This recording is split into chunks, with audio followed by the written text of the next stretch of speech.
Hey, remember back in '93 when Ryan thought Shockmaster was going to be a future world champion? The modern day wrestling god! What? And that's why, Jack, you're so smart. Now back to Jack and Ryan on the MonsterCast.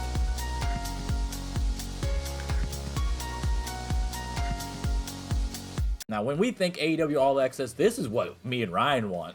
This is what we want on TV. Access. We want all access, not half access.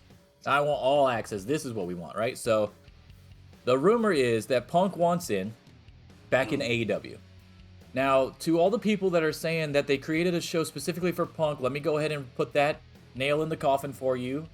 The show was already in motion before this came out, okay? So, Monster, hydrate. My bad. I got my Zero Sugar Mountain Dew right here. Thank you for that. All right. I already did. All right, so Punk wants to sit down with the Elite. He wants to sit down with Jericho. He wants to sit down with Tony Khan. I do find it very odd that the name that is not being floated around that he wants to sit down with is Adam Page. I'll say that. Unless they're including him in the Elite, which I haven't seen happen. I've only seen the Bucks and Kenny Omega's name. All right? So he doesn't want to sit down with Colt. He doesn't want to sit down with Adam. Right? So that's weird to me. Not the Colt thing. Obviously, he's not going to sit down with him. But the Adam Page thing, it's a little discerning. But the scheduled meeting that's going to take place is between Jericho, Punk, Khan, and possibly Mega, I assume, is the one non-character that they were talking about that was also going to be in there. And they're going to see if they can actually work together. Go ahead. I also heard something about FTR being involved in that, and I was like, fucking why? They had nothing to do with any of that whole situation aside from now they're friends with Punk. Like, the only thing I could think of is because they're going to be pitching ideas in this meeting as well.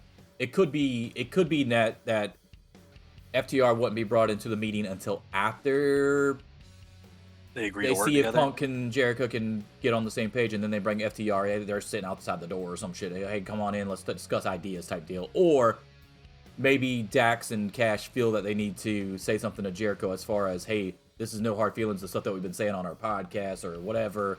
I just don't want any heat between us type deal. I don't know how it's going to work, but I highly doubt that they'll be in there from the beginning to the end of the meeting unless Punk wants somebody in there to be a witness in case somebody tries to twist his shit around after the meeting. I love the idea of just saying a bunch of inflammatory shit and then just being like, no heat, though. No heat. Like, well, I don't feel like Dax has said anything. Anywhere else. I don't feel like Dax has said anything super hardcore that would require Jericho to be pissed off at him.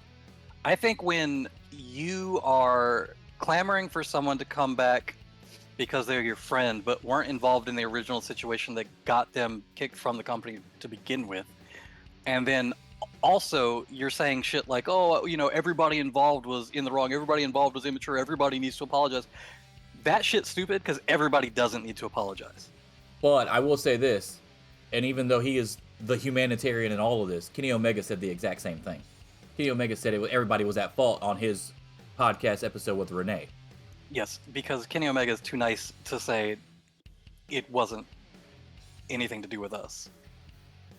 And also, he wasn't even around during the time that shit really started to boil over.